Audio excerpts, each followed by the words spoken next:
Hi, everybody. Welcome to the Let's Talk TEFL podcast. So I'm Jackie, and joining me is Jennifer. Okay, so our first topic, or well, not our first topic, our only topic for this episode is ESL teaching tips for new teachers. So we got the idea for this topic. I make lots of YouTube videos, and YouTube actually recommended this topic, saying there's a ton of people searching for this, but there's not many videos. And I'm sure also not that many podcasts or blog articles or anything like that for teaching tips for newbies. So we have a few things for you. So number one, I have take a course. So there are a few different like TEFL courses. Kind of the gold standard is the CELTA, so CELTA.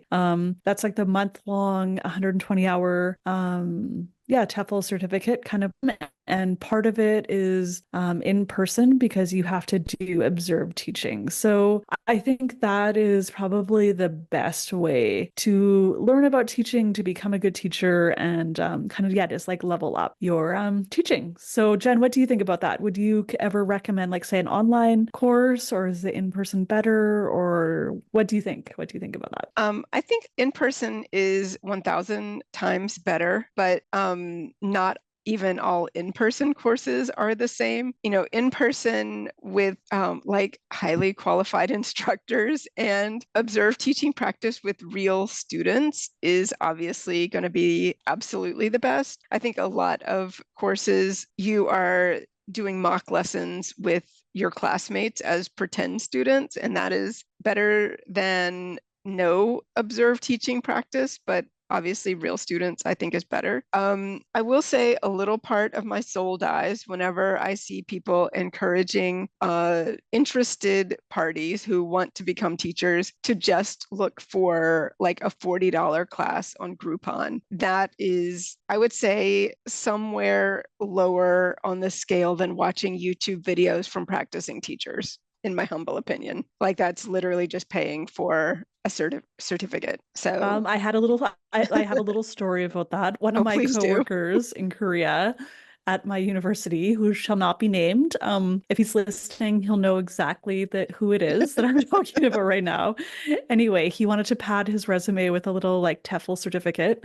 So he signed up for this online thing, and it was kind of seemed legitimate. Like it was 120 hours. It required like actual homework assignments, little lesson plans, whatever. Anyway, he paid his friend to do it for him. So she would go to all the online classes, log in, do the quizzes, do the homework assignments, etc. And then he just got his little certificate at the end. So so my soul dies a little bit too when people sign up for those kind of like online things. And definitely do the CELTA if you're going to spend money and time to do something. Yeah. I think. All right. So Jen, what is your teaching tip? What's your first one?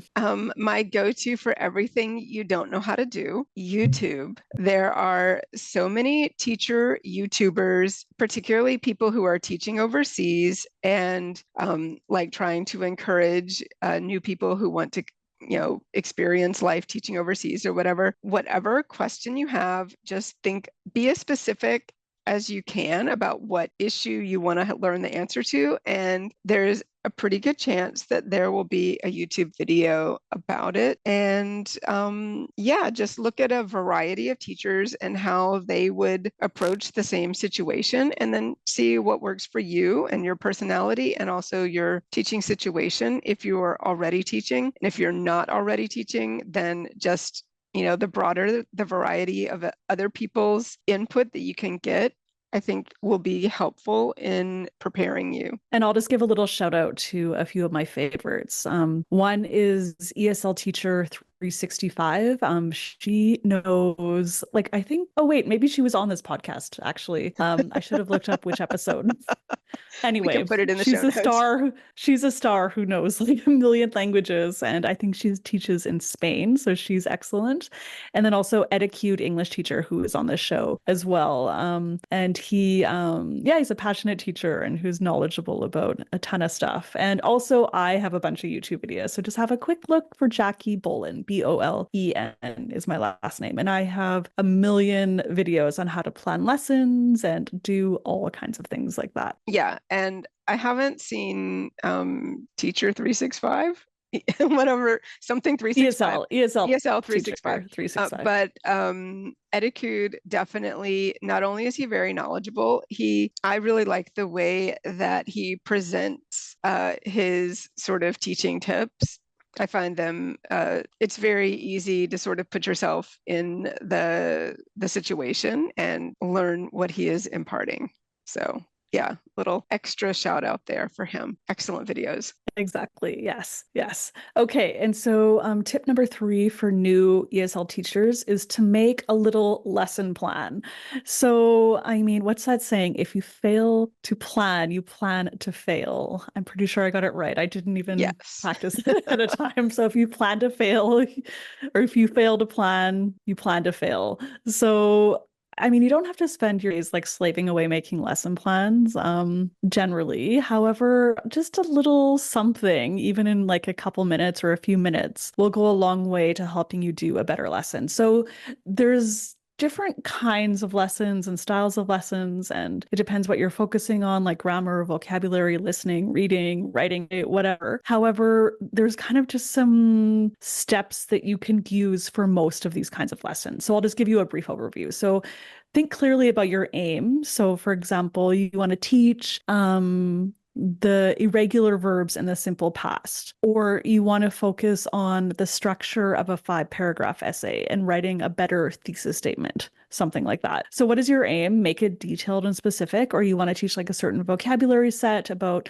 maybe like life in the city, something like that. And then you can do a little warm up and set the context. So that's just kind of like helping students activate their prior knowledge about that topic, kind of getting them ready to learn new things about that. Then you can introduce the language.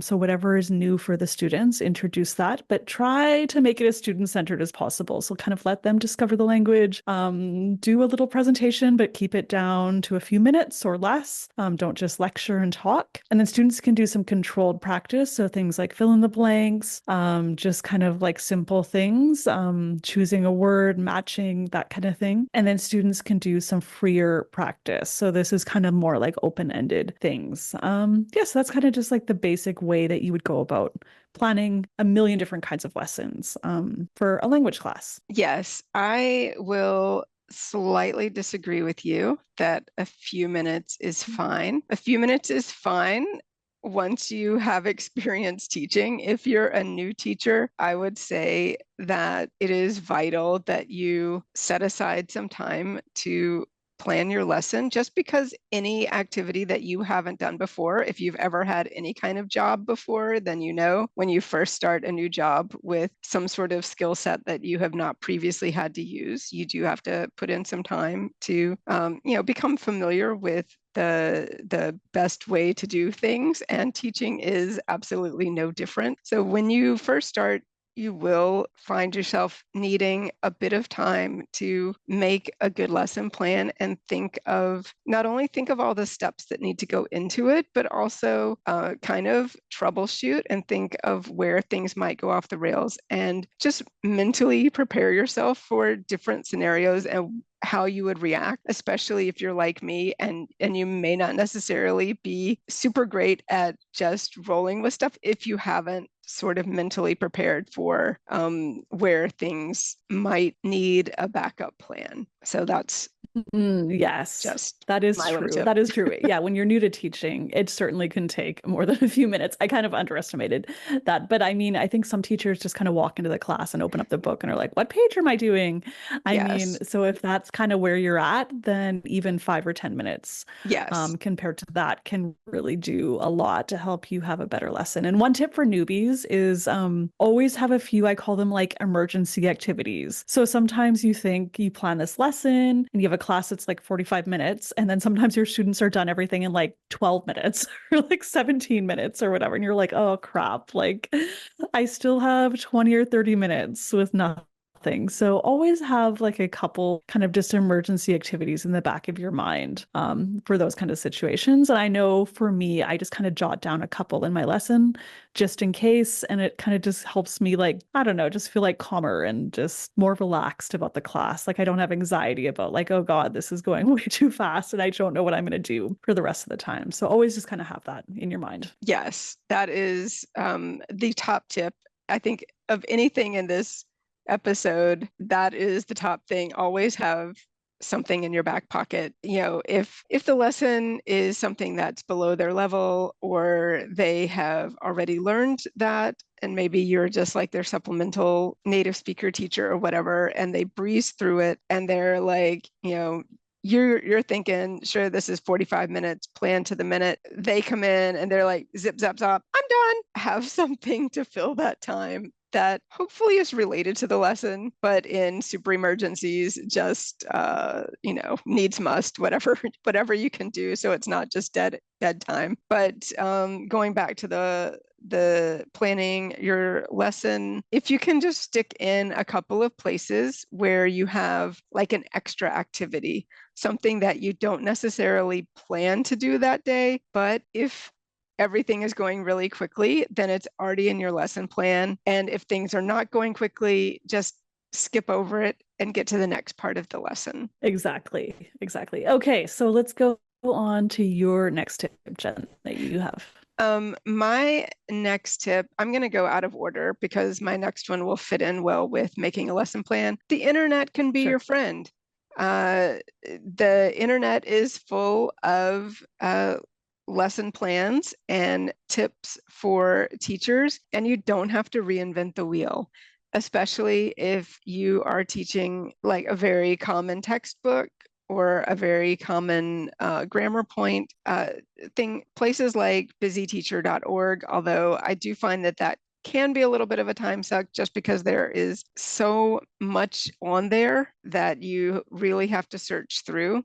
But I would say basically start with a Google search, include all the details that you need for a good search, like you're looking for a lesson plan and you're looking for, whatever the teaching outcome is. So if you're working on a specific grammar plan, grammar point, put that in. If you're looking to teach vocabulary, then I would say, put lesson plan plus vocabulary, and then like the student's level and their age, with just plus signs in between. Lesson plan plus vocabulary plus, 12-year-olds plus beginner ESL. And you will have to obviously search through a lot of results.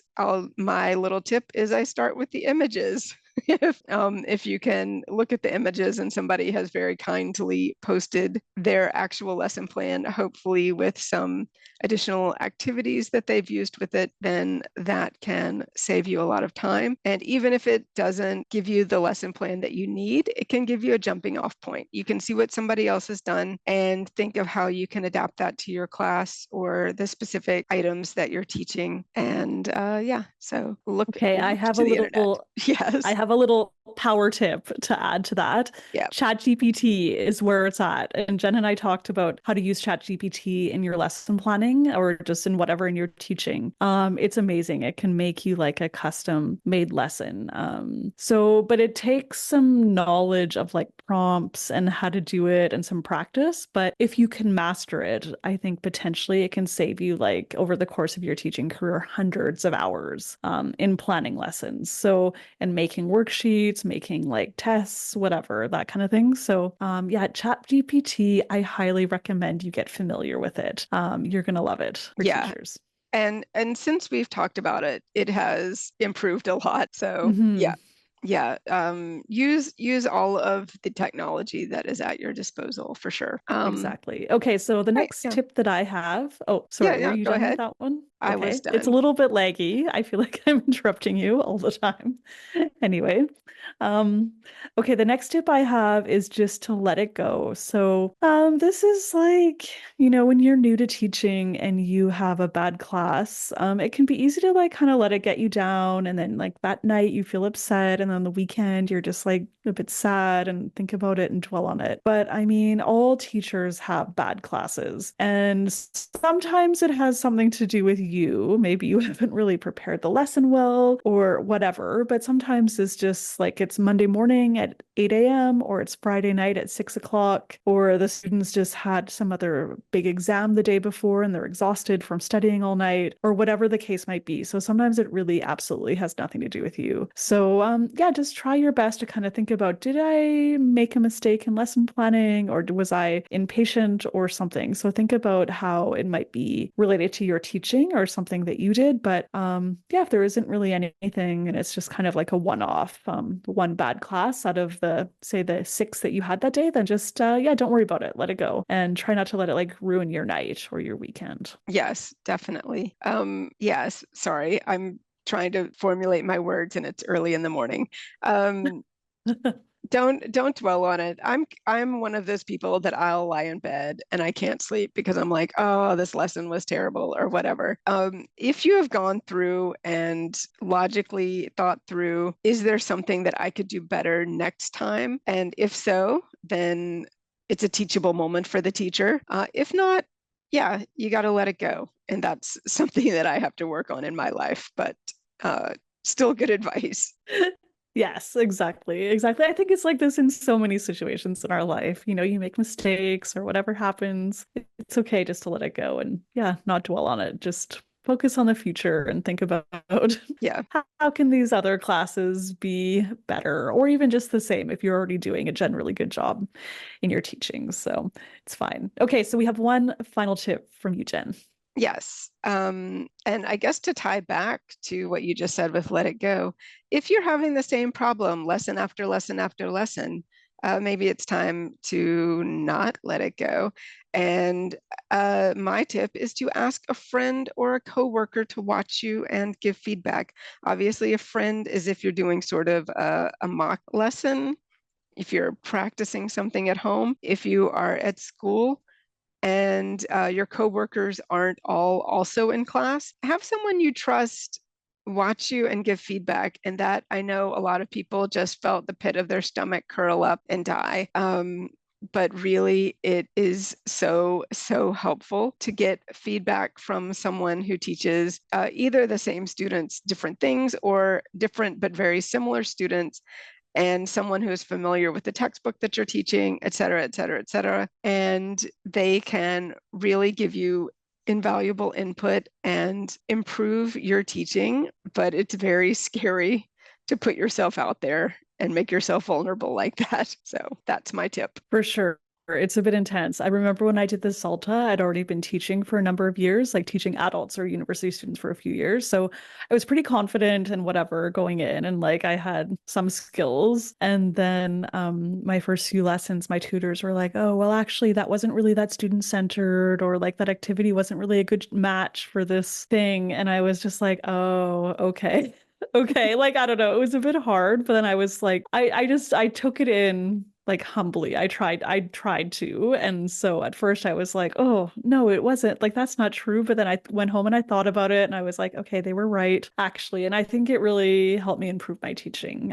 Yeah, it changed. It actually changed some aspects of the way that I taught, and especially the way that I presented material to students in terms of making it far more student-centered than I ever had before in the past. So yeah, just I think that's a great tip, and just be humble and open to feedback. And that's only going to help your teaching get better, even though it can be a bit nerve-wracking, I think, in the process of it.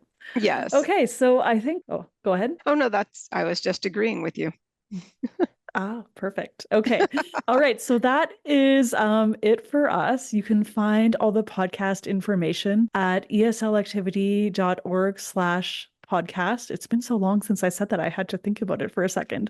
And you can check out eslactivity.org. There's a bunch of different like lesson plans and ideas for different types of lessons. Just have a little search and you can find anything that you're looking for. And then also there is a book on Amazon, which I think you'll love if you're a new English teacher. So it's called Teaching ESL for Newbies, 101 Things I Wish I Had Known Before I Set Foot in an English Classroom. And that is by me, Jackie Bolen. So just have a quick search for that. And Jennifer, you can be found, I think, at Teach, Travel, Learn on YouTube, I think. Really just on the podcast these days. So here I am. Well, perfect. Here's Jen. You found me. Yes, if you want to talk to Jen, if you can't find her, just message me and I'll pass along the news to her, whatever you would like to chat with Jen about. Okay, so that is it. Please be sure to subscribe and leave a quick review, but only if you like the podcast. And we would really, if you didn't like it, then please don't leave a review. And we would really appreciate it. Okay, bye, Jen. Catch you next time, everybody. Catch you next time. Bye.